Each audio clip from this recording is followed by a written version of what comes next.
what's happening, what's going on, man. It's the After Midnight Special. Oh, man, it's your boy, Crust Legend, a.k.a. Mr. PSA. Welcome to Hip Hop Story, the Crush File, my experience as a hip hop dancer, MC, all the elements of hip hop. Uh, Big music lover. Love music just as much as I love the sport of boxing. Um, it always been a passion of mine. Entertainment, always been a deep passion of mine. And ever since I was a little tiny teeny bopper, I was good with my feet. I was good on my feet. And dancing, something that came natural. I don't know how it all started out, but it came natural. And, at first I was entertaining that. And it took me a while to understand that I was actually good at it. You know what I mean? But I know I was an entertainer, and around time when hip hop first came along and, hit the urban cities and the neighborhoods and around the country, 79, 78, 79, and that's when DJs were out and doing block parties because at that time when hip hop first came out, I was not able to enjoy going to the clubs or anything like that because I was a kid. So I would only enjoy and see the DJs in the summertime or in the springtime, things like that. But how I got into becoming a professional hip hop dancer. Like I said, I didn't realize how good I was at it until around the time of the beginning of hip hop. So, you know, needed something to do, and just like any other child needed a hobby. I played sports, but sports wasn't my interest like that. I was always leaning towards the music. So I did a little basketball, a little football, this, that, and the other, but I did nothing more than music. So if it was a party anywhere, going down anywhere, you could find me there, you know, getting the crowd hype, doing my thing, just dancing, and enjoying the music and enjoying the watching the skill display of the DJ. So, and this is before MCs was even rapping. So when I first seen a DJ was everything. He was the MC, he was the hype man, he was the whole goddamn party. He's like a one man band. So when breakdancing came along, the popping and locking and things like that, of course it was a new style of dance. So I jumped right into it. And it was something for the younger people to do. We wasn't trying to do the Patty Duke and the Rock and the Dog and all those name of dances, and probably some of those names y'all don't even know at all, never heard of, or probably don't even remember. But they were dances. You see what I'm saying? So before breakdancing came about, the dances that we was doing as children, we used to do the same exact dances as the adults. The funky worm, the funky chicken, and the freak, Patty Duke, and blah blah. So when pop locking and popping, when locking came in, pop locking, right before that you had the GQ style dance. I don't know if y'all had GQ style dancing in your city or states, but GQ style dancing. The reason why they call it GQ because the dancers were dressed up sharp. They put on little hats and bow ties and suits and somewhat suits and shoes, and they have little canes and things like that. And they style of dancing was a combination of really GQ dancing was like a unpolished version of tap dance. You know what I'm saying? Mixed with a little bit of gymnastics and things like that. So you had the GQ dancing around. I was a big fan of it, but I never joined the group. And at that time, when I first started seeing dances, because I seen the GQ dances before actual break dances and poppers and lockers, which I became. And I used to see it, and I used to see those guys do their thing, and I'm like, damn, I want to do that. But for some reason, at a young age, I never went to any adult to ask them to put me, to see if I could join a GQ group or anything like that. So I would just look at some of the shit they was doing, and I put it to what I was doing. And then when popping came out, I jumped right into it. And I was a break dancer, but I was more of a footwork dude.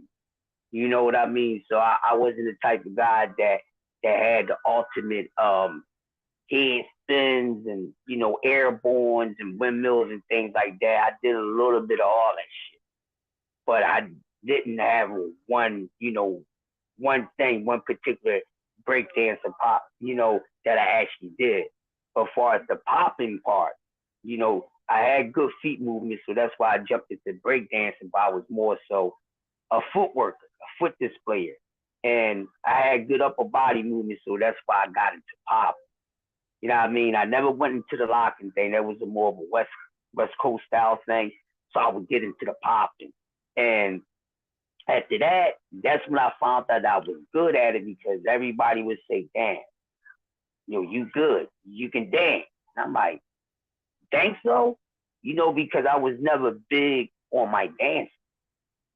So once the neighborhood, the people start telling me, yo, you really good at that besides my family, that's when I realized, hey, I want time to take this serious. But at the start of my dancing career was still break dancing and popping and things like that going on. So before I got my first professional gig as a professional dancer, I would just go around to, parties and things like that, go to little clubs and display my skills. And you had DJs, and then around this time the MCs started coming along. So you had those cats at the clubs and stuff. So then what they would do, they used to put on a show back then. So you could see a free show before you actually start going to shows because that's what, spreading what hip hop is and what it's about was actually putting on a show more so than it being a whole bunch of noise and just people just jumping up and down and, just moving their bodies in all type of ways to it. And it's not just that somebody just disrespecting the vinyl or disrespecting songs and just scratching and cutting and things like that, but people found out there was a whole lot to it later. And so once dancing picked up and it was big back then, you couldn't have a stage act without having dance, no matter what type of music that you was performing or you recorded. You know what I mean? So joined the breakdance crew with a couple childhood friends, and we would just go around in our part of the city to all the block parties and things like that. And we're battle cats from other parts of the neighborhood, things like that. Then we'll go to the house parties, shit like that. Then that turned to going into competitions. Then it'd be little talent shows or just, what you call a showcase show when it's not actually a talent show. You don't win anything, just you showcasing your talent. So one of the older guys in the neighborhood said, yo, man, y'all guys is good with dancing and things like that. Y'all should start going to showcase for it. And he said that way, maybe somebody that's somebody may see you guys. And my friends, they wasn't as big on trying to go that far as being a professional dancer like that. They was more so into the break dancing, but at some point in time, the break dancing kind of slowed down and then it just went to, dance. So you had your different dances, just like the OGs before us had their style of dancing. Now we got our style of dance. But instead of doing those dances, the freak and all that stuff, we got dances called the WAP, Lotto, Sea Live, Cabbage Patch, the Running Man, you know what I'm saying, the breakdown. So now all these other new dances started coming out. So when those dances came out, jump right to them. Start doing those dances, following the dancing trend just like everybody else. Was good at it and did it real good. So started going to showcases and showing the talent. And sometimes I went with my homies from the hood. Then wind up meeting people from other parts of the city that was dancers, change numbers. You know, now they're inviting you to their part of the city to do a showcase or come to a party or a talent show, whatever like that. So once that started, I was just going all over the city, wherever was a party at. I wanted to be there and let cats know, yo, I'm that boy, I'm that wreck on the dance floor. You see what I'm saying? And my name started spreading all over the city. And from like 1983 up into 86, I was just known through the tri-state because people would see me and my crew somewhere dancing, or they'd just see me because sometimes I would go places without Pop a lot. Sometimes I would go places without my homeboys because sometimes they couldn't go places that I could go to at that time when you're not old enough to go anywhere you want to go at. You know what I mean? And some of them couldn't go to other places because, you know, it was some geographical misunderstanding. You know what I mean? So they couldn't go to certain parts of the neighborhood, certain parts of the city because it was geographical. Me, I didn't care. You know what I mean? I'm going to go anywhere that I want. You know, whoever you got a problem with, the problem ain't with me. I'm coming to have a good time. That's all I'm trying to do is get my boogie woogie on, show my dance skills, have fun, meet people, meet chicks, meet other dancers, things like that. Make it work for me one day. See, man, what's going on? So 83 to 86, man, I was just going through the city and things like that. Now my name is picking up. And at that time, I wasn't even crushed yet. This is before I was crushed. I was just Carl C. Carly C. That's what I was. I and it was a couple old heads in the city. Um, that was a little group, you know, DJ and MC, and they were big in the tri-state area.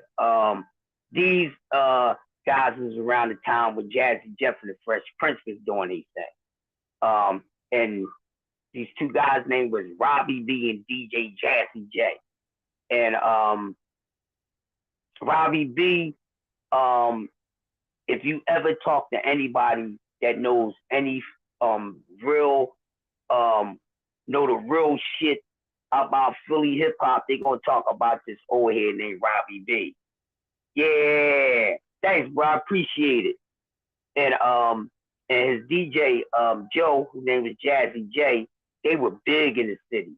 And this is like right around the time before Will Smith, who was known as the Fresh Prince. Y'all know him from the Fresh Prince of Bel Air. This is before and around the time he hooked up with Jazzy Jeff. But Rob and Jazzy J would go everywhere, you know, all over the city, you know, rhyming and, you know, Robbie B is rhyming and DJ Jazzy J is doing his thing. You know what I mean? Actually, Will Smith, his rap style, he got from the guy that I'm talking about, Robbie B. This is no bullshit. And he'll tell you, you know what I mean? So Robbie B was a guy that a lot of those guys looked up to because he was known as the baddest MC back then in the early 80s, you know, 81, 82. Around the Run DMC, Treacherous 3, and, you know, the Furious 5 days. So since I was from the neighborhood and I used to be at all the little local joints that they played, they came out with a song that was kind of a hit. It started out being a local hit, and it stretched from Philly over to some parts of the Midwest.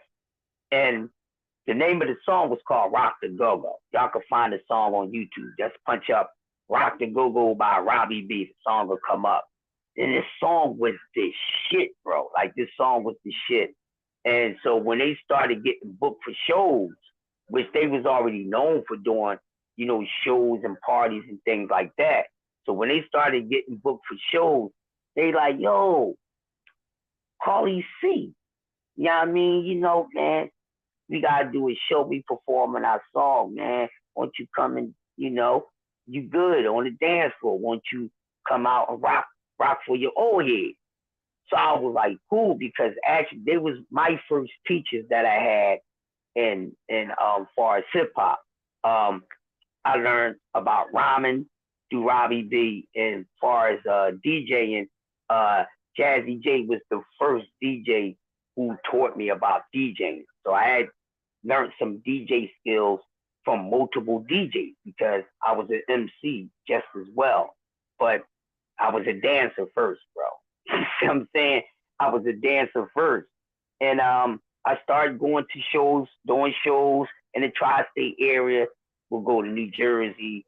Anywhere where these songs would pop up, I would go out and perform with them. And my dance partner at the time was the DJ's nephew, and man, him was cool named L.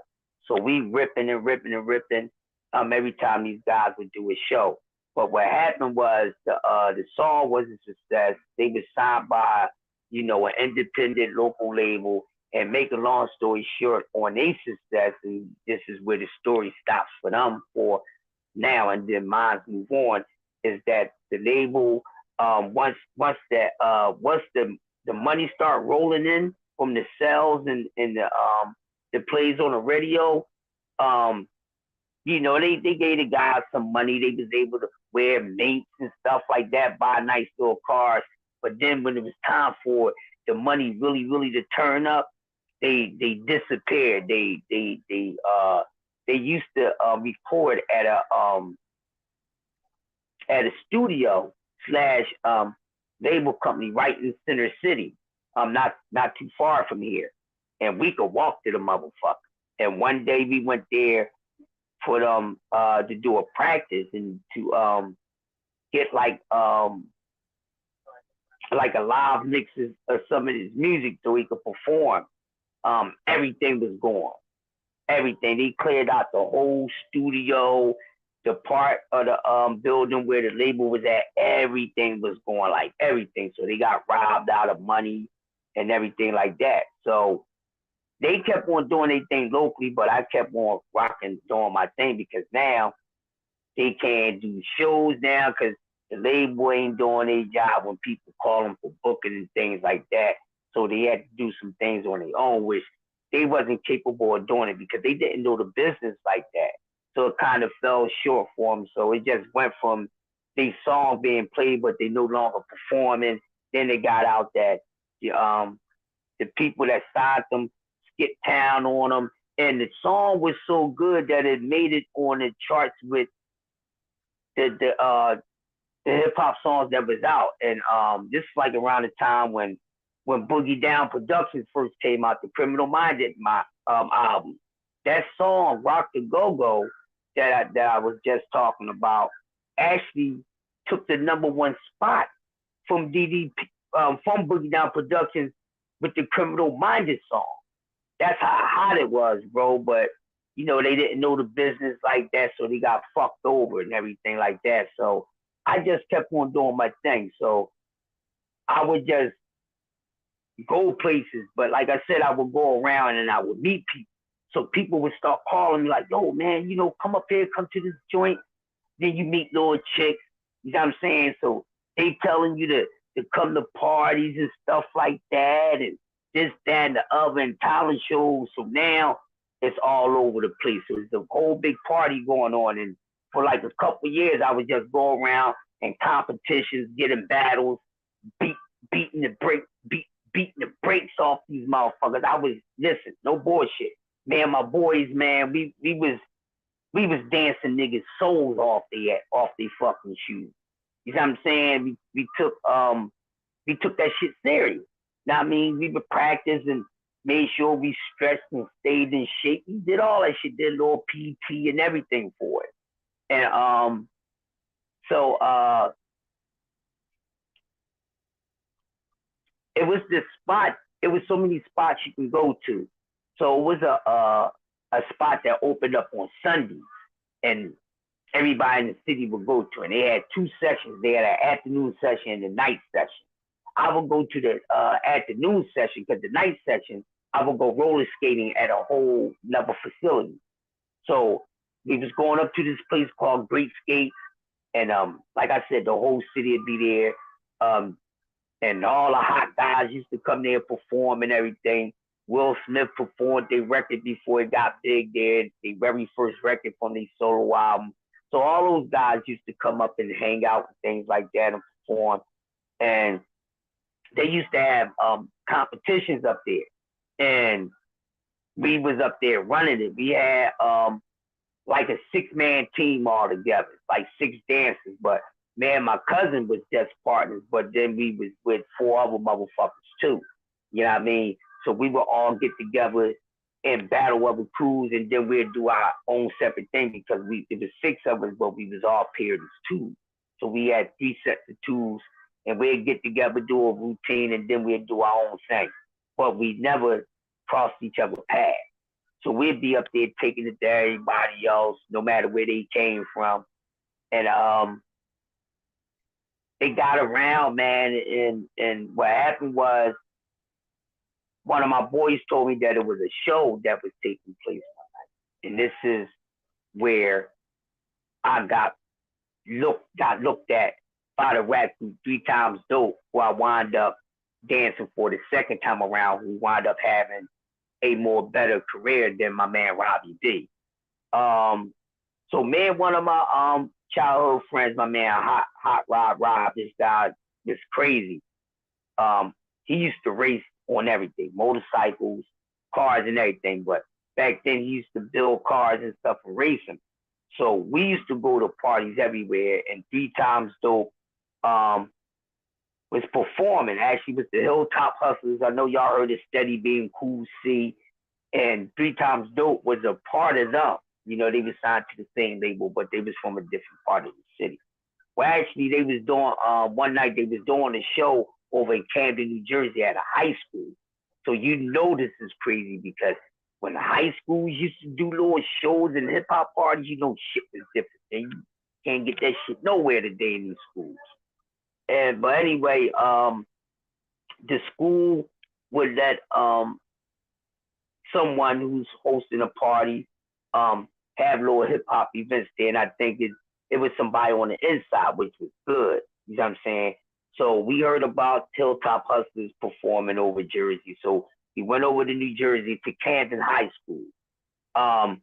And we just up there having a good time and shit. And what happened was, you know, it's a competition thing. So now I get in there, me and my man, we're in there, we dancing with the females, and then we showing off a whole big battle and commotion take place right on the middle of the floor, way before the show even starts. The whole time we just dancing. We don't know who's watching us. You know, we just think it's the other people in the fucking gymnasium, you know, that came to see the show was watching. We don't know if the groups are watching. We didn't give a fuck. But apparently they was watching. So like maybe 10 minutes before the show started, the host was like, hey man, y'all guys out there, y'all been doing y'all thing. Y'all got a battle going out there. Y'all got a dance cypher going on out there. Hey, we need a little bit of entertainment, you know, before the groups come on. So once y'all come up here, bring y'all dance cypher up here, then actually y'all could turn into a contest and we'll decide on the prize and the winner take all. So I might bet I'm with it. Now my man that I went with, he could dance, but he wasn't that type of dancer. He was the type of dude that wanted to dance for the lady. You know what I'm saying? Like if it was a tryout for male strippers, then that would have been his shit. Cause you know what I mean? Like I say, he could dance, but he danced to please the lady. You know what I'm saying? He wasn't on no scoop and scrap shit like that. I was on that type of shit. You know what I mean? I wasn't trying to be looking like a fucking Chippendale dancer. You know, you do that, you know, privately for the ladies. That's what they got private dancers for. So I I wasn't doing none of that because I don't want to be trying to dance for the ladies all sexy. You got a whole bunch of dudes looking at you too that just don't seem right. So we take this shit up on stage, and it's about a dozen of us, I could say. I'm the only cat up on that stage from Philly. My man, he don't dance. Everybody else, they from different parts of Jersey or whatever like that. Some of them clicked up together and everything. So the guy said, listen, man, whoever won this battle, we're going to give y'all $200. You know what I'm saying? And y'all get a free cassette tape by the act. You know, either way, I just wanted to show motherfuckers that nobody in that bitch can beat me. I didn't care about the money. I didn't really care about the tape. You know, I had money, and I would have got my hands on the tape shit, but I already had the record. I'm a DJ too. You see what I'm saying? Or assistant DJ. So we go through this shit for like 25 minutes. I wind up winning this shit. Now, I mean, I wind up winning first place and everything. Watch the show and everything. So after the show was over, they had a dancer. They had one dancer. They had a male dancer. I was familiar with this guy, but I'm going to tell y'all about that later. That's a whole nother joint. And so what happened, since he was already the guy that was dancing for, his name was Otis, since me and him was already familiar with each other, he came over to me and he said, yo, man, listen. He said, I ain't coming over here to, you know, to bother you because, man, this nigga met each other and we had beef ever since then. Not physical beef, but we had beef for our dance. And I'm going to tell y'all about that later, man. Gonna give y'all that in this segment. And he said, hey, man, 3 times dope, man. They seen you up there doing the contest and everything. And they want to meet you. So I'm like, all right, cool. I really thought dude was trying to come over to me, get some get back. You know, because we went through it a few times, you know, on the dance floor, never a physical fight. So he takes me over to the guys. He introduced them to me. I introduced myself to them, and they immediately let me know. They say, listen, man, our music is starting to pick up, and we have some female dancers, but we need some better dancers. We only got one male dancer. We have an audition in a couple weeks. We would like for you to come. So I'm like, cool, no problem. So the producer, you know, he took my number down and everything. I took his, but he was like, just wait until I call you. Fine, I'm not going to sweat you. But he was like, hey, if you have a dance partner or you got dance partners, bring them with you. He said, but if you don't have a dance partner or you can't find nobody, come by yourself. But don't miss this audition. I'm like, cool. Audition's supposed to be 14 days away. The show was on that Friday night. He called me a whole week later. And out of nowhere, and I'm in the crib, and I'm chilling with my little chick. You know what I'm saying? I had my little chick over and shit. We chilling and everything. Get a phone call. I'm like, all right, let me answer the phone. I answer the phone. Yo, what's up? It's the guy Chuck Nice from 3 Times Dope. I'm like, yeah, what's up, Chuck? I said, what you calling me a week ahead of time to remind me that, you know, the audition is next week? He said, no, I'm not doing that. So I got discouraged for a sec. I said, damn it, maybe he changed their mind. He said, no, I'm calling you to tell you that they pushed it up. They pushed the audition up. I said, so is one day this week? He said, it's tonight, like now. I said, you mean right now, like tonight? Mind you, it's not late, but it's at nighttime. It's around fall time. I think it was like, it got dark early, so it had to be about 8 o'clock, 8:30, 9 o'clock at the time. It just got finished raining. It was damp outside. So I'm like, shit. Was about to get in the drawers. Got to put the drawers on hold. He said, can you get here? I said, yeah. He said, you got any of your partners? He said, and I was like, nah, let me find. He said, yo, just come by yourself. It's a lot of people up here. I said, okay. So I had to put the love session, you know, on pushback. So I make my way up there. Now, the address that they gave me, I wasn't aware of the address. You know, bunch of social media out there where you can look address up and see what it is, see where it's at. I just was familiar with the part of the city that it was in.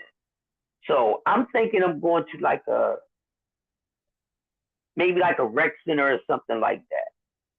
Listen, y'all, I get up there, and when I'm looking for the address, I find the block. But when I get to the block is filled with people, both sides of the street. Neighbors from the block, people from the next 100 over, and then there's a whole bunch of dancers out there, and they got these people with them. So I'm like, this on a lower block. This the block, this the 100. Ain't no rec center gonna be on no lower block. So as I start walking, I said, now I gotta find the actual address. So I'm walking past people.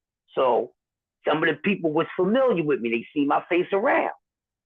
So I heard somebody say, damn, there go the boy right there. That's the boy Crush.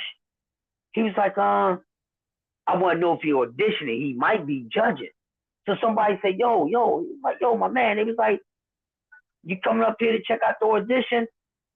I'm like, no, I'm auditioning. He said, huh? I said, I ain't come to look at the audition. I'm not coming to support nobody. I'm in the audition. So boy said, you're not supporting nobody. You're not judging. I'm like, no, bro, I'm in the audition. I said, did you go yet? He's like, no, but I ain't going. I said, why not? He said, man, you just told me you're in audition. I said, that don't give you a reason to back out, and I walked away from it. But as I start walking towards the address that I had to get to, I heard the boy, Mom said, what you talking about? He said, Mom, I'm not dancing. He said, if that dude there, I don't have a chance. He said, man, my boys, that's the guy, that's one of the guys that crushed us in the talent show. I don't know where the rest of his friends at. I can't beat him. And his sister was like, yeah, Mom, he's one of those guys that was with me. He's like, all right. So a couple more people noticed me, from the dance community, and a couple of them decided not to audition. But everybody else, they wanted to get in there and audition. So when I finally get in front of the door, they on the porch. I said, oh, it's a fucking house. No wonder there's a whole bunch of people out on the street, but it's a house. So the group and the manager, they right on the steps, and it's a porch. So when I get in front of the joint, boy, ESP, the rapper, the MC, said, oh, you made it. I'm like, yeah, man, Chuck called me. I got up here as soon as I can. So they had already said something to the manager about me. He said, oh, you the guy that they was talking about that was at the show. And I was like, yeah. He said, well, you ready to audition? I was like, yeah, I'm good. So he said, yo, you got your music? Did you bring music? You're supposed to take music to an audition. I didn't. I knew exactly what I was doing. I said, no, I didn't bring no music. So the manager tried to check my temperature. He said, why would you come to an audition unprepared? I said, I didn't come to the audition unprepared. I said, I'm prepared to dance. He said, but you didn't bring no music. I said, why would I bring music to dance to if I'm auditioning for the group? Ain't you playing their music? I'm going to audition to their music. He looked at me and said, oh, you little cocky little motherfucker, huh? I said, no, I'm just saying it don't make sense. Why I bring music and audition to some music I want to dance to, but I'm auditioning for the group. Put they shit on. I want to audition to what the fuck I'm trying to be rocking out to. He respected that shit. He threw me right in the mix. I was supposed to wait at least about 20 minutes, half an hour, because they had everything, in order. He said, yeah, well, I'm ready to see you now. You got an attitude. Hope you make it out the first round. Man, easy. Said, you good. They let a couple more rounds go by. I go back out there. So I only did 3 rounds. I didn't have to do every single round because there was plenty of cats out there. But every time I went out there, now I didn't always go out there against other solo dudes. Like this shit was This shit was for all. So I came by myself. So if the number that I had to go against was 2 or 3 motherfuckers, they was a group, so be it. Now most likely you're going to lose because you're outnumbered. You by yourself, they got a routine or should have a routine. The crazy thing was I had to go against a couple groups twice. You know what I'm saying? But if they were the groups, they wasn't even organized. They didn't really have a routine, or their routine was nice, but I was just on some other shit, people. I didn't care. Then I was used to that shit. So, gotta go against 2 guys to make it to the next round wasn't nothing to me. And I already been through the content, to compete and shit. Come from breakdancing and all that shit like that. This is nothing. This is just an organized version of it because you calling it audition, you're giving people spots. So I go through a couple rounds now. The guy Otis that dance room the whole time, he's not outside watching audition. He's on the inside of the house. Now he brought one of his boys with him, but his boy didn't make the cut. I didn't see it. He's already tried to go, and that was it for him. So they say, hey, yo, do me a favor. I said, what's up? They say, you ain't gotta go against, you ain't gotta do nothing else. Till you go inside the house and tell Otis to come outside, we need him to dance. I said, okay. So I walked in the guy's house, and man, Otis didn't like me because I dusted his ass and danced. All right. 9 times out of 10. Literally. 9 times. We battled 10 times total. He beat the first time. I told him he wasn't going to beat again. I told him I was going to beat him, and then I was going to beat him again. So it was supposed to just be 3 times. Motherfucker wouldn't give up. So he already knew who I was, right? So I said, hey, man, the guys need you to come outside and dance. So he looked discouraged. He said, why they want me to come out and dance? I don't have to audition. I dance for the group already. Don Dada, what's going up, bro? What's going on? Appreciate you coming through, Don Dada. So I said, listen, bro.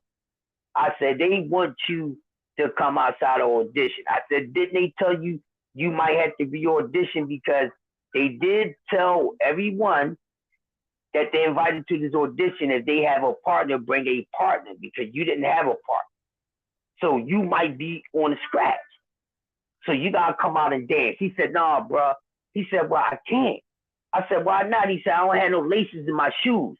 Now, if anybody, y'all know about house music, the house clubs and all that shit, and the big-ass house shoes, it's like shit. Remember when motherfuckers used to wear Adidas with no laces in them? They started making shoes and sneaks like that, so it was like slides on. So he had a pair of shoes like that. He had some house dancing shoes on, but he ain't need no fucking laces. It's just an excuse. So, okay, so I go back on the porch and I tell him, I said, hey, man, the boy said he can't dance because he don't have no laces in his shoes. He said, well, the manager, that tone, he said, well, he brought his lame ass homie over here and we ain't even see him he didn't even make it through his whole routine. He got sneakers, asking him to let Otis borrow his sneak. I said, okay, so I walk over to the guy's car, and my whole thing is, damn, your homie brought you over here. You out here in your car, but your homie inside. Even though you ain't make the cut, you should have still been sitting inside or chilling out here with your motherfucking homie that you know that wasn't gonna make the cut. What's up, Just Do? You know what I mean? Giving them volume 1 of the Crutch Files hip hop shit at the beginning of my dancing career. And I said, so I go to the car, and these guys are from Glassboro, New Jersey. So I go into the car and I said, yo, Aaron, Otis need to borrow your sneakers because they want him to dance. So Aaron had a pair of Gucci sneakers on, the white joints. You know when Gucci sneakers first came out, back in the 80s and shit, he had the motherfucking white joints on. So he was like, all right, now, I ain't letting you dance in my Gucci's. We wear the same size. I said, he just need your laces, bro. Take the laces out to Gucci. Give me the Gucci laces. I'm going to take them inside the Otis. So he takes the laces out of his Gucci sneak. He give it to me. I'll go right back across the street over to the house. I said, I found you some lace. He said, I would tell them to lace up and come outside. So I take him to the streets. I said, hey, man, they want you to dance. You got to lace up. And when you're done lacing up, come outside. I walked back outside because I already knew what the fuck was about to happen. So when he come out on the porch, now the manager, you know, he had it out for me, but he was respecting what I was doing. So he said, listen, man, you did your thing. You came up here. You ain't even had to do every round, man. And plus, we already, you know, they already had a light for you, but I needed to see what you can do. He said, so, but you know, Otis, this is what he said to me, y'all. He said, but I get it, but you know, Otis the man. Cause you know, Otis been their only dancer. He been doing shows holding them down by himself. Now, if you can keep up with Otis, then you get the spot. I said, if I can keep up with Otis, I said, you better, if Otis can keep up with me, I get the spot. I said,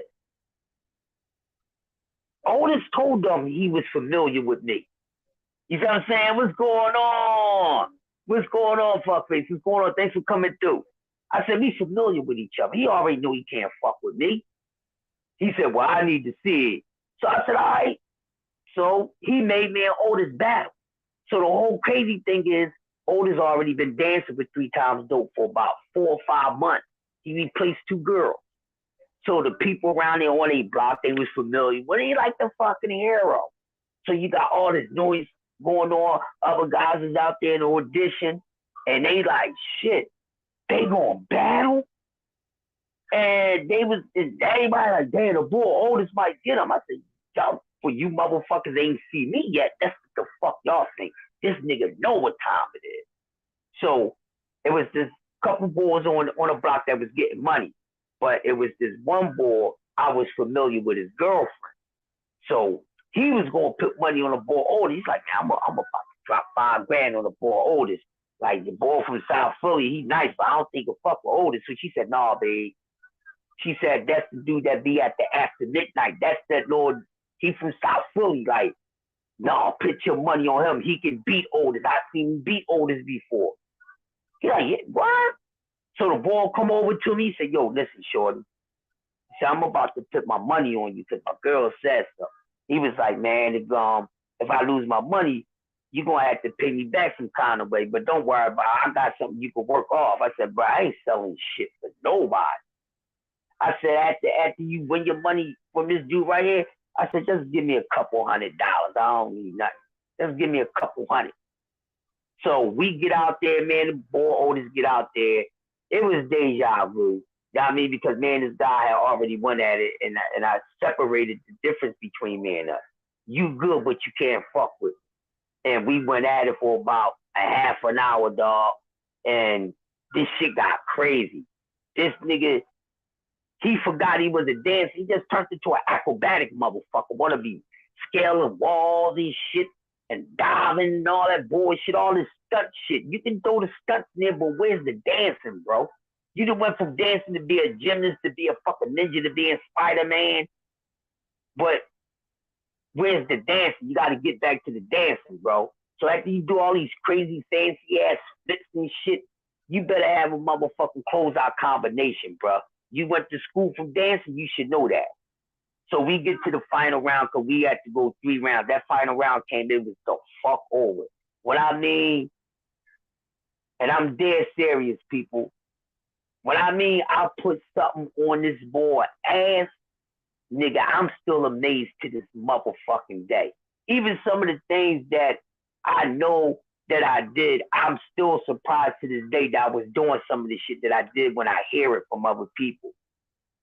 So we go at it. So he go into the shit like he really try to put his oomph in me, nigga. He done brought the whole school of dance with him, you know, because he took up ballet, modern jazz, and all that. So he mixed all that shit together. So he thought he was actually doing something. No, Otis was a melanated dude, man. No, he's a short guy like myself, but he's my former dance partner. Unfortunately, he passed years ago. You know, so, you know, but I gotta share this experience because this is the guy that I shared my experience with this dance group with. You know what I mean? So we went from rivals to being dance partners, but never was really friends. We was cordial because of business. You understand what I'm saying? And Otis was on the other side of shit. You know what I mean? Otis is on the other side. You know, he y'all get what I'm saying? Otis is on the other side. All right, so we finally get down to it. I pour some shit out on his ass. You know what I mean? What's going on, G5 TWT in the building? So he figured that he'd mix all his motherfucking school of dance the fuck up and it was gonna mean something. That shit ain't worked for him before. It definitely wasn't working out. Oh, you wanna go there? You think you can dig into some shit, nigga? Well, I'ma dig into my bag of creativity on his ass. What's happening, Queen? Giving y'all the first motherfucking volume of my dance experience as a hip hop dancer, professional hip hop dancer. So I poured some shit the fuck out. And one thing about me, I was a real creative dude and I was spontaneous. I was like, you know how you got the free runners that do all that crazy shit? Well, I was like that as a dancer, bro. Whatever came to my mind, I did. Sometimes I wouldn't even do shit that I practice on. I would just do totally different shit. And you thinking this is something that I worked on, that shit is just some shit I'm doing off the tip of my fucking feet and off the tip of my head. So I wound up beating again, you know, but I didn't want to count that one because it was over. But they was like, oh, damn, you really good. And that's, then I officially became a professional hip hop dancer for the second time. But now it's at a border, it's at a border capacity. You know what I mean? So, Three Times Dope, they had a nice successful album. They debut album with most groups. They debut album is the strongest album.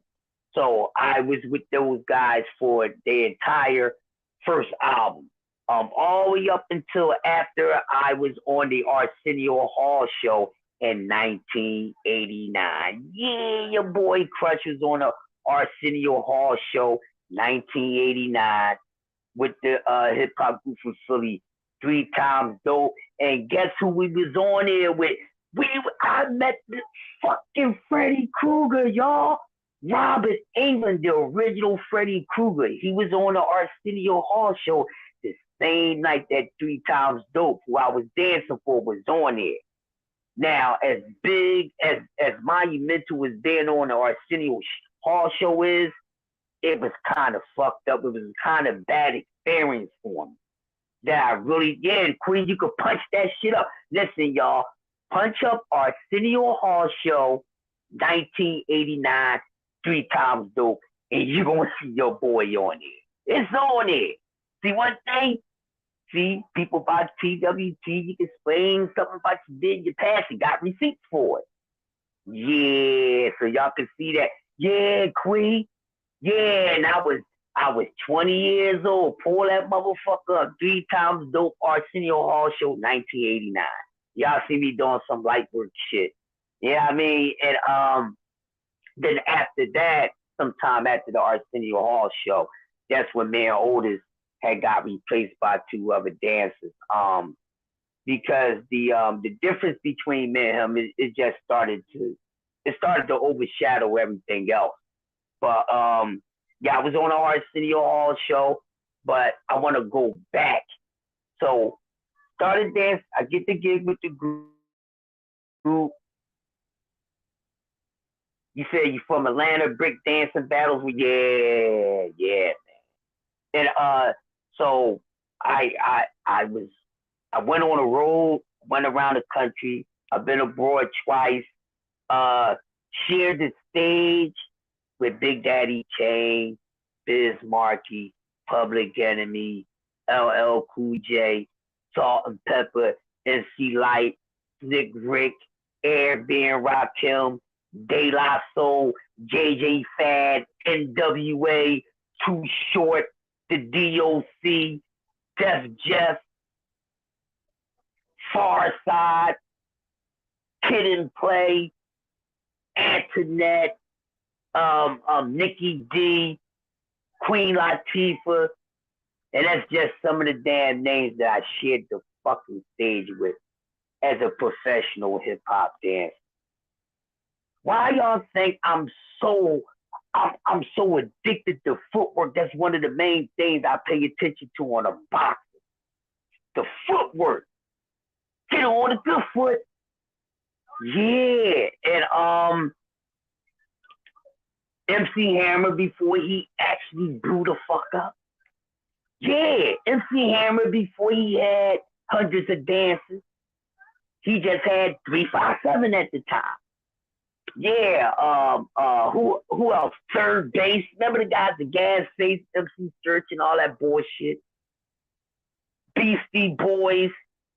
You know, all type of shit. Yeah, so I did that with those guys for a year and a half. It was a hell of an experience. I seen a lot of different things, you know, but I want to give y'all parts 1, part 2, and part 3.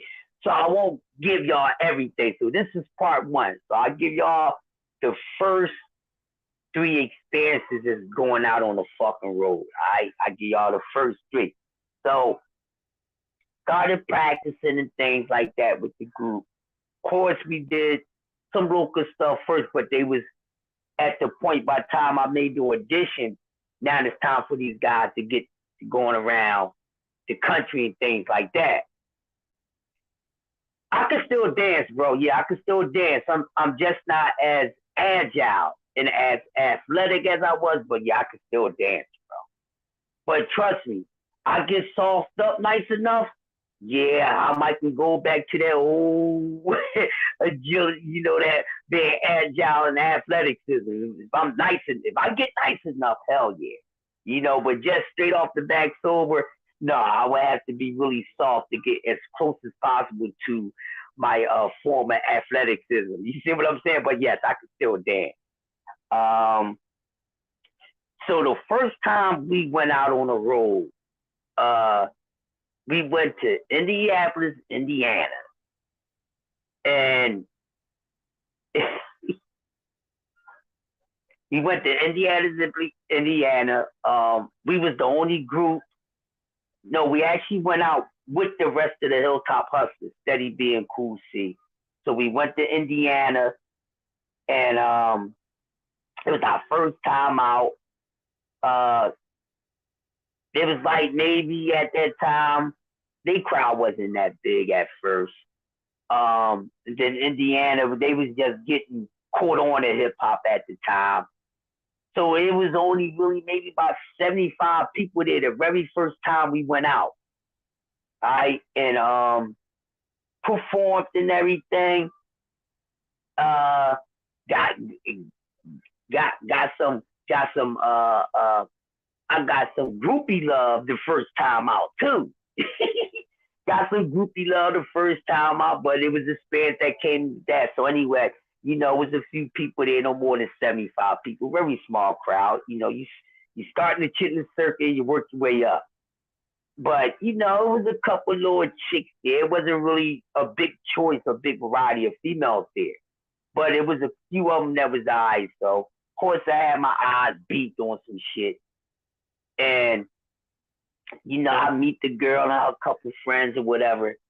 But this dude, he was there and must have been from the neighborhood familiar with the girl. So he pushing up all on Shorty in the VIP with us and all that.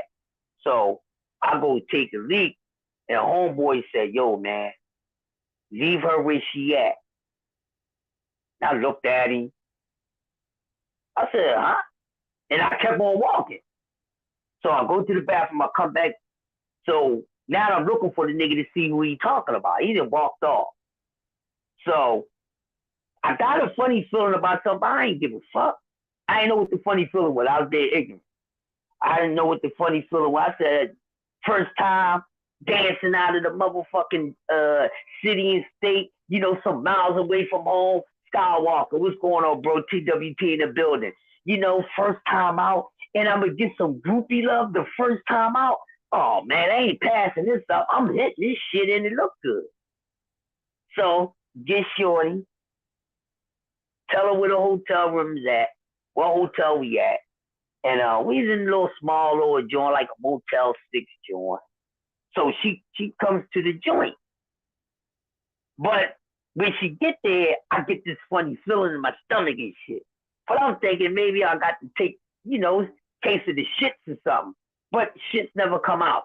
Never did I try for it to come out. But one of her girlfriends was like, how long we staying here? And she was like, only for a few hours. So she was like, all right. And then she said, well, I'll be back. So her girlfriend went to go do something. Man, shorty in there, we getting fucking busy. And yeah, Skywalker right there. We getting busy, bro. And next thing you know, I hear a boom. Motherfucker damn near knocked the corridors off the fucking hotel room door, the hinges. It's shorty boyfriend. So now I'm catching on to what homeboy just said. Leave her where she at. He come busting in the room while I'm putting my ass up in the air because I got a missionary. So she screamed, I look. Now I'm like, oh shit. And he's a big light skinned nigga. I can fight him, but it's a big light skinned nigga. I don't know who else gonna come behind him. So he come diving at me. I get up out the chick. Hold up, homie. We gonna rumble. I gotta put my shit on. So he arguing with the chick or whatever like that. I'm thinking he gonna take his bitch and get out of here. You got your chick. You got your bitch. Now leave. This nigga wanted to fight me. Big ass nigga. He like 6'2", every bit about 2 something. I'm the same size I am now. Now I mean maybe a few pounds heavy. So now I'm like, shit, this big ass nigga. And my dance partner, he was gay. So we didn't room with each other because, nigga, I'm going to be pulling ass. You want somebody to get up in your ass. You know what I'm saying? That's not going to work. So, he couldn't be my roommate. So we didn't room on the road. You know what I'm saying? So I did with one of the other guys. But he was out the room at the time. But they had a commotion, so now Big Bull coming at me. I got my pants on. Big Bull coming at me. I'm trying to pick up something to throw at him and shit. They finally hit a nigga. We had a dude named Doobie, the one man gang, Big Bull. That was our bouncer boy. We had one dude. He was nice like that. So he come running down to the fucking room, and before he could hit dude, Carly, this is our first time on the road. We going through this shit, so he had to jump on board. So now me and our bouncers, the rappers, they wasn't doing shit. We strolling on this nigga. Now, he didn't need me to stroll on because they was the same size as even Steven. But I wanted to fuck him up and crack him upside the shit with something because you going to come at me. Don't play the game you can't be a player, nigga. Get your chick, nigga. I'm a stranger to the city. Your girl's a fucking groupie. Nigga, if I was you and you was me, you would have did the same motherfucking thing, nigga. Fuck you mean? Why are you getting mad? Matter of fact, you shouldn't even want to be with the bitch no more. You want to kick the hotel door in. Now they got to write a fucking report. My first time out on the fucking road, I go jump in some motherfucking strange wall and got to give a motherfucker off my ass before he get on my ass. First time out. Whole goddamn commotion. You know what I'm saying? And I was like, yo, I enjoyed that shit. They was like, yo, bro, like, you gonna have to, how you doing that, man? You gonna be doing that? I don't know, man. You have another bust out like that, man. You gonna have to replace you. I'm like, that nigga's just my first time out on the road. Y'all gonna replace me like that? I didn't start no trouble. Know what I mean? So it was crazy as shit. So enjoyed that shit, right? Enjoyed the little company. Enjoyed the little fight with me and the bouncer strolling on her dude and shit like that. But guess what, people? Guess what fucked the mood and the spirit up? When we got an envelope to get paid. So it's our first joint. I'm getting a little change. I'm getting my first little change on, dancing and shit. Let me pause for a second.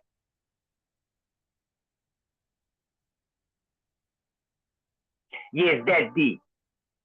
Got jumped up and down on fucking stage for 30 minutes, ladies and gentlemen. Got the poo poo. A boyfriend came, kicked the door in. He wound up getting his ass whipped. But when I opened up the envelope, because the envelope was light, but I thought, okay, it could be light. Might have one or two, maybe three big bills in that motherfucker. My professional dancer. Make a long story short, TWT and everyone else in here. When I opened up the envelope for my very first pay as a dancer, it was 25 measly motherfucking dollars. I'm going to repeat that to y'all again. Went to Indiana. Did my first goddamn gig outside of Philadelphia. You know, that far. Danced on stage for 30 minutes after 2 weeks of putting the damn routine together. And after that, get some groupie love, and after that, and goddamn the fucking manager, Lawrence Goodman, gave me 25 fucking dollars. Man, I had a fit. I started going crazy. For the rip. What the fuck is this, man? And they like, yo, Carly, yo, Crush, like, chill. I'm like, what you mean, chill? Oh, don't worry about it, man. We ain't get paid that much.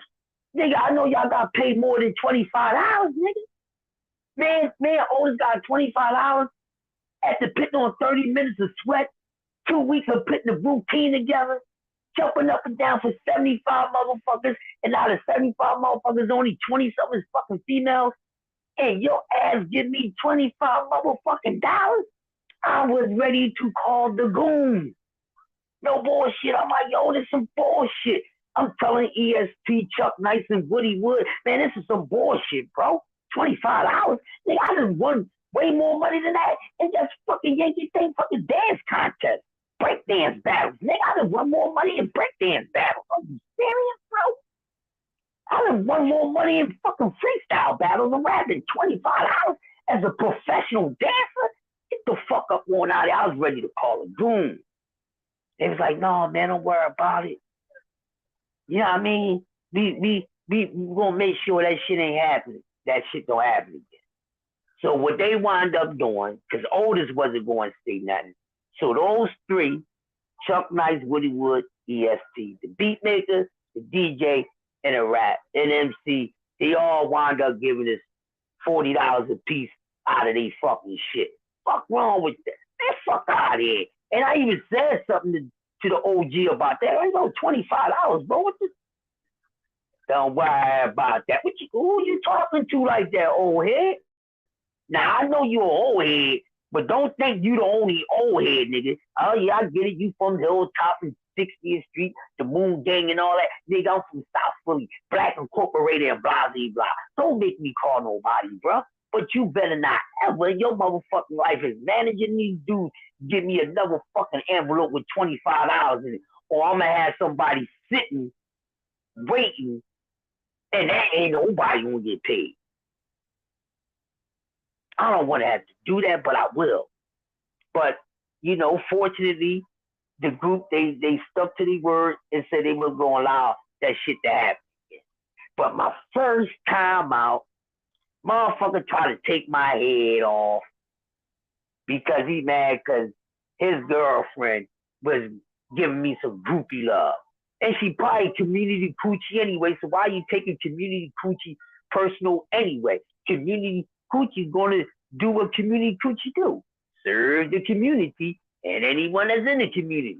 Fuck out of here. And I thought it was kind of funny. They were scared as shit. So then the second time I went out on the road, went to D.C. D.C. was the second place I went to. That was better than the first experience. Oh, man. And that the second time we actually did a show with MC Hammer when he only had 3, 5, 7, those girls, Big Les and the other two girls. It was MC Hammer way before he blew up, and it was I think Special Ed, and we was all in DC. Special Ed, and there was another group, not EPMD, was somebody else. I think it was like Positive K or one of those cats. So we did a show in DC, at the Coliseum where they played basketball at. You know, back then they was called the Bullets then. You know what I'm saying? Where the Bullets played basketball at. And that was a bigger crowd. That was probably like 200 something people. The second time around was better, man. I enjoyed it. Once again, getting some groupie love. But this time around, nothing happened with the man or somebody man coming at this. But something did fucking happen. So chicks that we pulled at the after party, because we had an after party at this club. So, you know, I'm a nice guy. I'm a very approachable guy. So I was going after one girl to try to get her, which I wound up getting her, but she had like 7 or 8 females with her. Know what I mean? So when she bring her girlfriends over, I'm like, well, what the fuck is all this? So she's like, these my girlfriends. I said, listen, I'm gonna tell you something right now. This is what I don't do. When we hook up, all that, getting your friends an autograph, y'all do that shit at the show, or when it's time to do that. But when it's time to come back and chill, if they not in the same room as me, under the same ceiling, I'm not going to fetch nothing for nobody. So they wanted me to try to get autographs from everybody. So I ain't doing all that. Right? So I said, all right. So while we there, it was a little, well, he wasn't little, but it was this dude, he was kind of cool and shit. So he come over to me, he said, yo, man, he said, what you doing with all them girls? I said, I don't know. I said, I can't do nothing with all these girls, man. I was like, wow, I need some help. So I said, listen, man, you can rock out with me in my hotel room. I'm gonna bring like 5. All of them coming up there, but I'm about to knock this one off. But if I could take 2 or 3, I will. No threesome or nothing like that went down at that time. Be honest. I mean, I'm keeping it real. I just stayed with that one chick. But god damn, her girlfriends, I had to get all them hoes out of my motherfucking room because they was like, oh, if it ain't no guys for them, they want to stay in the room while we smash. Oh, no. That's not happening. That's not happening. If y'all gonna be in this motherfucker, y'all gonna have to join in. You just ain't joining in watching. That's weirdo shit. You better join in, woman. Shit. So what happened was my little ass, I came up with something. So what I did, I went and said something to a couple of dudes. Said, listen, man, meet me here. So a couple minutes later, I had a couple guys knocking on the door. Yo, is it? And I'm like, yeah, come on in. So I told a couple of dudes that was all right, they can come to the hotel room. But I knew it was going to be chicks there, but I didn't know it was going to be the 7 chicks that was with the chick that I was about to knock off. But it was good thinking. I was good on my feet. Anyway, dudes and stuff, they all come in and everything. So now it's pretty much even. It's just maybe about 1 or 2 girls is left out of the equation. So we in there and everything. Now I got a whole bunch of strangers in my hotel room. My roommate, he come in. He like, what the fuck? So he like, he trying to bring somebody in. So now some of these motherfuckers got to go. So I told some dudes, I said, y'all gotta take these chicks to y'all crib, do something with them. But, you know, ain't gonna be no session in here like that. My roommate here, he got his company, I got my friend. Y'all do something. So they was like, I be all right. So everybody else leave the room. So it was just the chick that I was with, her friends that went out, You know, with the guys, and now it's my man Chuck Nice and the chick he bought back. Now I'm comfortable with him. We doing our own thing. He doing his thing. I'm doing my thing. Y'all know how it is. People still knocking on the fucking door. The whole time we doing our thing, the next thing you know, he busts his fucking nut, you know, somebody at the door. So he goes to the door. When he opens up the door, it's somebody's mother. Dig this, it's somebody's mom, y'all. It's somebody's mom. Open the door. He said, y'all look a little, I don't think y'all knocking on the right door. This is what he says to him. He said, no disrespect, but I think y'all knocking on the wrong door. So she said, no, she said, this is the rap group room, is it? Isn't it? So he said, well, it's a few rooms with, you know, rappers in it. He said, but there's no rappers in here. He said, this room belongs to me and my dancer. He said, you know, I'm the producer. I make the beat. She was like, the dancer, yeah. She said, I'm looking for the dancer. So I'm like, what the fuck? So the chick, you know, she put her little shit on. And I'm like, you got folks looking for you? You know, you told me you was 20. She was cool. So I go to the fucking door and shit. So when I looked at the lady, I was like, can I help you? I said, I'm the dancer. She said, isn't it another dancer? I said, yeah, but he's not in the room with it. He's somewhere else right now. So she was like, okay. She said, well, I'm looking for my daughter. I said, you looking for your daughter? I said, you can come in here. Your daughter's not in here. I said, I got a friend in here. He has a friend in here. Neither one is your daughter. She said, okay. Well, what other rooms I could go to? I said, miss, just follow the noise. I said, but it's 2 rooms in this hallway over here, and it's 2 rooms right around here. You'll know the difference. So she goes. So I hear her knocking on these doors and everything. It finally get quiet.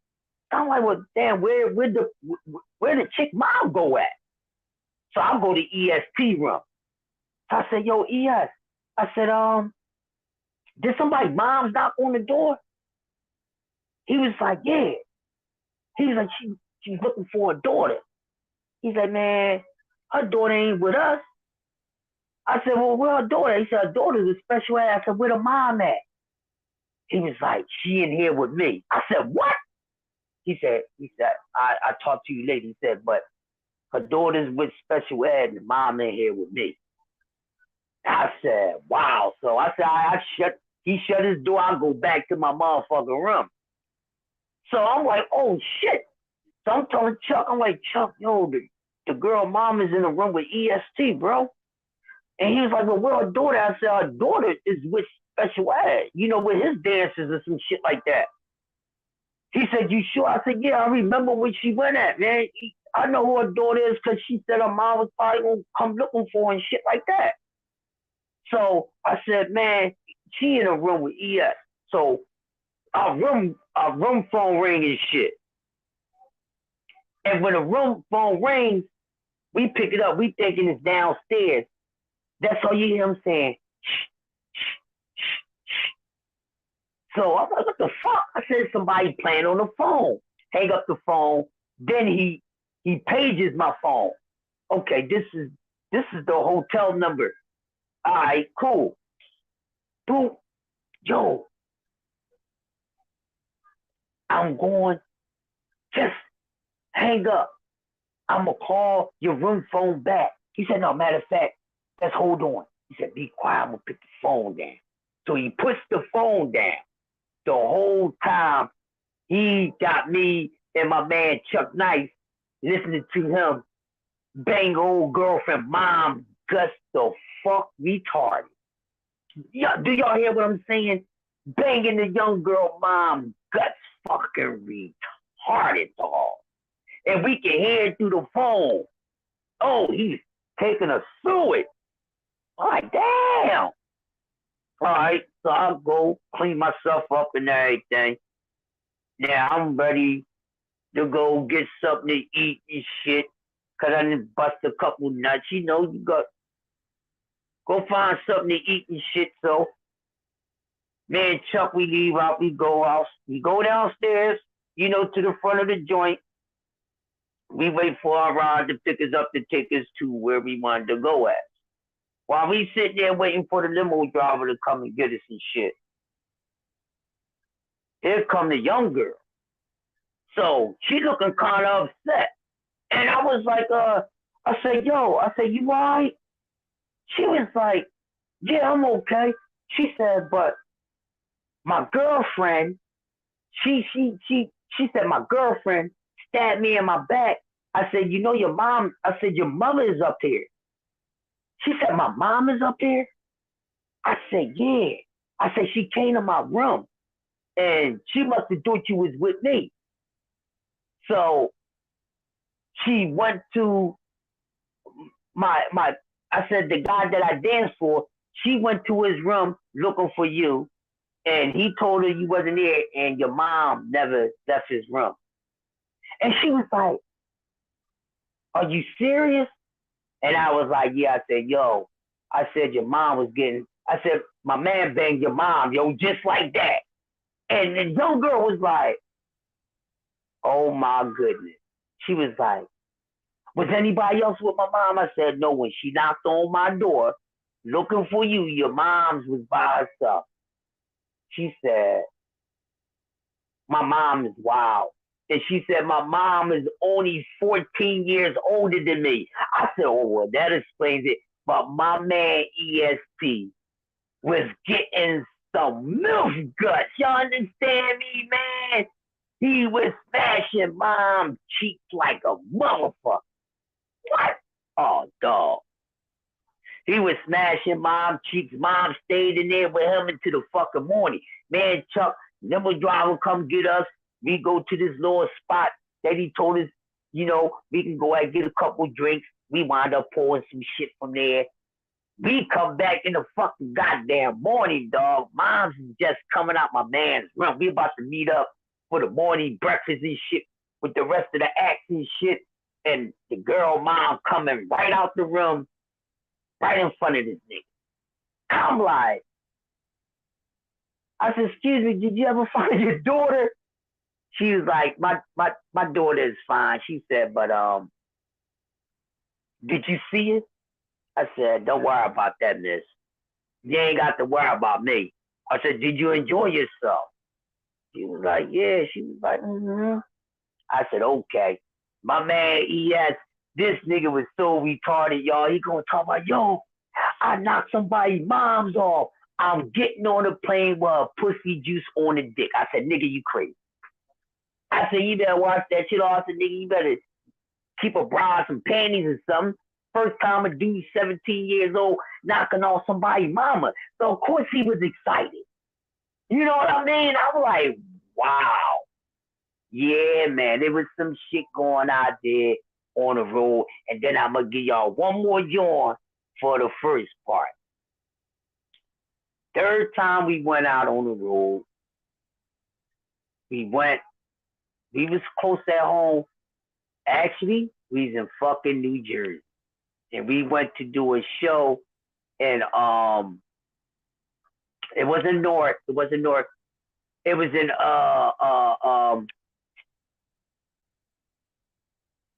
Francisville, which is some miles away from Newark. I know Justin's familiar with Jersey, but it's like in Francisville, New Jersey. And we went to go do a show there and this. We didn't get to perform. The reason why we didn't get to perform because the crowd was like, they got too crazy. And they liked their music so much. So the crowd was more so females than males, and we wasn't expecting that shit. So we couldn't do the motherfucking goddamn show. By the time I was ready to get off the fucking bus, they was telling me to run back on the joint because they went in first. So me and Otis, we was on the tour bus and shit. So we was just chilling. We talking over our last little joint. So they go in so they can get ready for the fucking goddamn to go and do the final sound check with his cord, his mic or whatever. So when they got finished doing the little sound check and shit, a couple motherfuckers seen them dudes, man, and they started chasing these motherfuckers. Man, Otis trying to get off the bus. They said, turn around. I'm like, what the hell? We thinking it's shooting.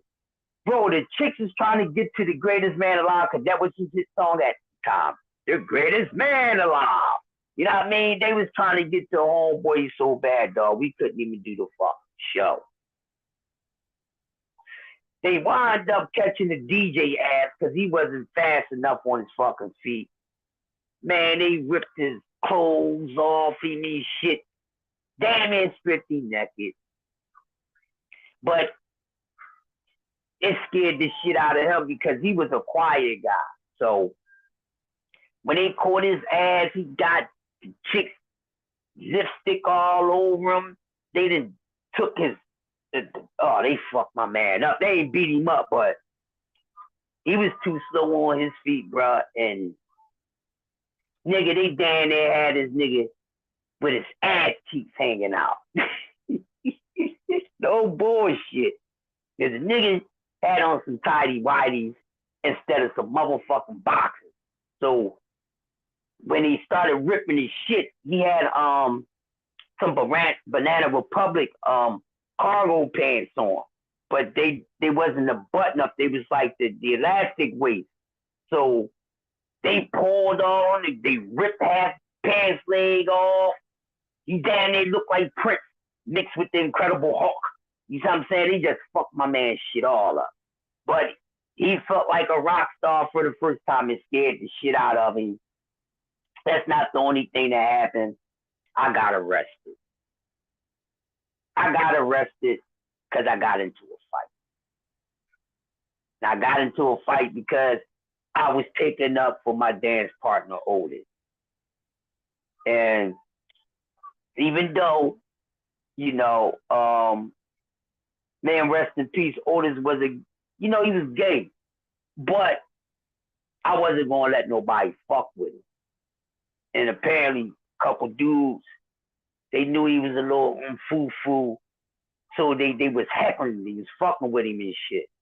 And they actually snatched his, he had some EK glasses. I don't know if y'all ever heard of those glasses before. But he had some EK shades on. They snatched them from him. The fuck y'all think y'all going at? Y'all just snatched his motherfucking joints and think y'all gonna go? Well, they thought they was gonna go past me like that. I seen them with them glasses, and then they looked and they seen me. Before you motherfuckers even think y'all gonna snatch anything from me, I'm about to motherfucking jump on your asses for taking my dance partner fucking glasses. And I always carried me a little something. So back then I had this little army knife joint. Now I mean, I pulled that shit out and I cut a nigga. Got arrested for it. Got out, but got arrested for it. Straight cut a motherfucker right across his motherfucking cheek. I got all his glasses back and everything. Yeah, I cut the motherfucker right across his cheek. Fuck, I give him his fucking glasses back. The other boy, he ran. Because the boy that had the glasses, that's the one that I cut. I said, yo, man, you taking my motherfucking homie, my partner fucking glass? Fuck. That mother, his partner ran, this nigga's like, I picked up his glasses and shit. I gave him his glasses. Next thing you know, he's on the fucking cops. Right? I was like, oh. Yeah, they just tried to rob me and my dance partner. Well, they took his glasses. I was protecting myself. They see we was dancers and stuff like that because we had the shit on and all that. So they knew. So, I ain't get charged and shit. But I thought I was. I made a phone call like, shit, I might be out this motherfucker for an extra day or two. You know what I mean?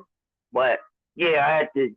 I wasn't gonna let nobody do nothing to him. But yeah, they was trying to snatch his motherfucking EK shades, man. Even though we cordial, he might do what he do or whatever like that. But I ain't gonna let nobody fuck with him.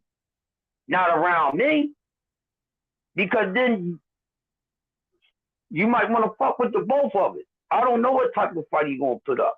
I'm gonna put up a fight, and that's how it was, man. So my first few experiences out on the road, hey, it's pretty kind of wild, man. You know, got some cheeks first time, got some cheeks the second time. Then my man wound up knocking off the little groupie chick mom, because groupie chick mom was a young mom, and she was a groupie too. She had just as young as her daughter, and then motherfucker tried to steal my man goddamn glass.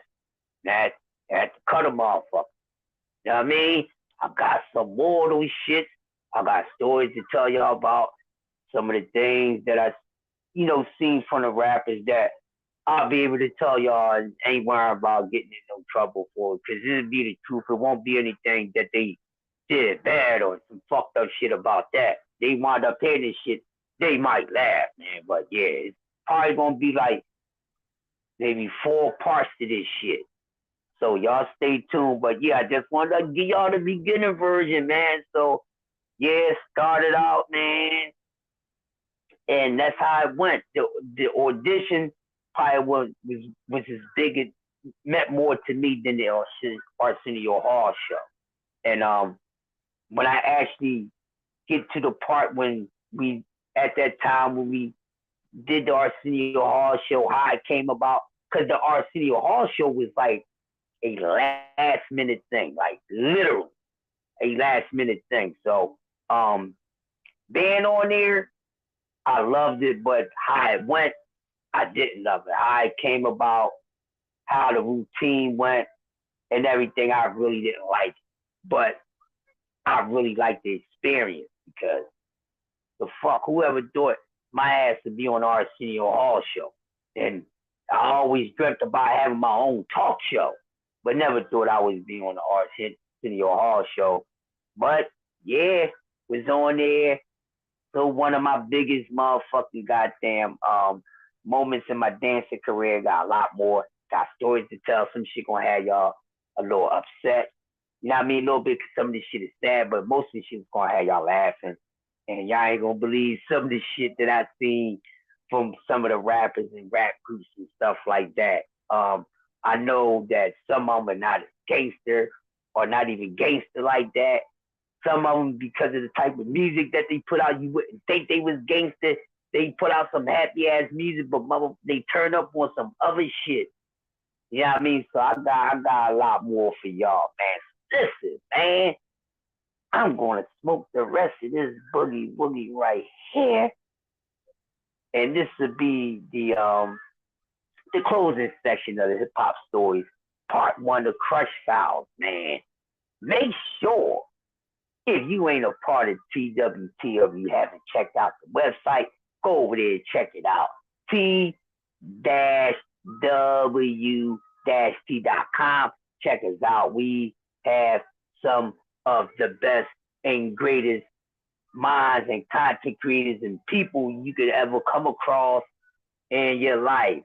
I appreciate it, Jess. I got some shit, bro. Woo! Wait till I get woo, Jess. I got a lot of shit for y'all, boy. Wait till I tell y'all about the MC Light shit, the Slick Rick and his dancing shit, the shit with me and MC Reno. I got a lot of shit to tell y'all. Easy E, I got a lot to tell y'all, man. Y'all gotta stay tuned. Oh man, I think in volume two, which I'll probably make a part of the coffee and donuts joint, I Rock Hill, the God MC, is one of my favorite MCs ever. One of the baddest to ever touch the mic. But I got a deeper respect and like for Rakim.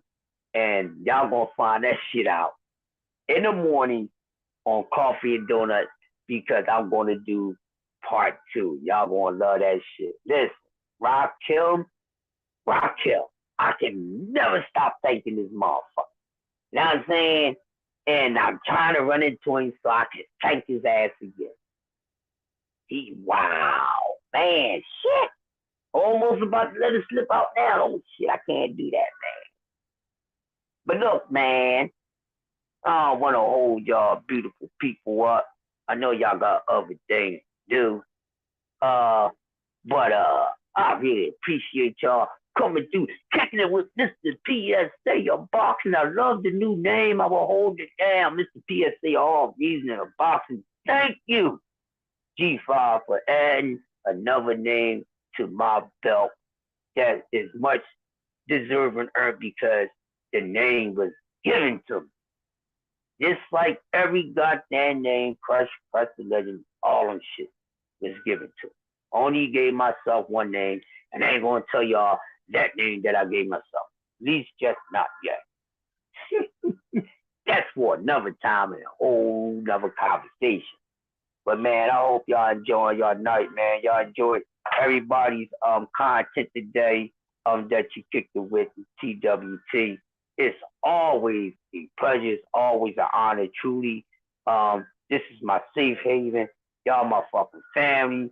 I don't use the word love like that unless I mean it. I got nothing but love for every last one of y'all. You know what I mean? Some of y'all don't even have to second guess it because the love been there for years. But for everybody else, I got love for y'all. I really love y'all cats, man. You know, and I'm looking forward to having multiple meetups and things like that. Shit, I'm trying to be at somebody's motherfucking wedding. Somebody in TWT because we are family. This is how we rocking out. So it's always a pleasure, man, rocking with y'all. But look, I'm going to let y'all go because I'm going to smoke this down and I'll probably jump on this motherfucking Xbox because I ain't ready to go to sleep just yet. And I'm going to see y'all in the morning, man, for coffee and donuts to get it started. You got to have your coffee and donuts before you get your AM clean up. Before you get the morning teeing in the TSN, you got to have your coffee and donuts because you got to be awake for everything before you can get what's new from Just Do. You got to get your coffee and donuts. So with that being said, click, click, kaboom! Ladies and gentlemen, it's been an honor.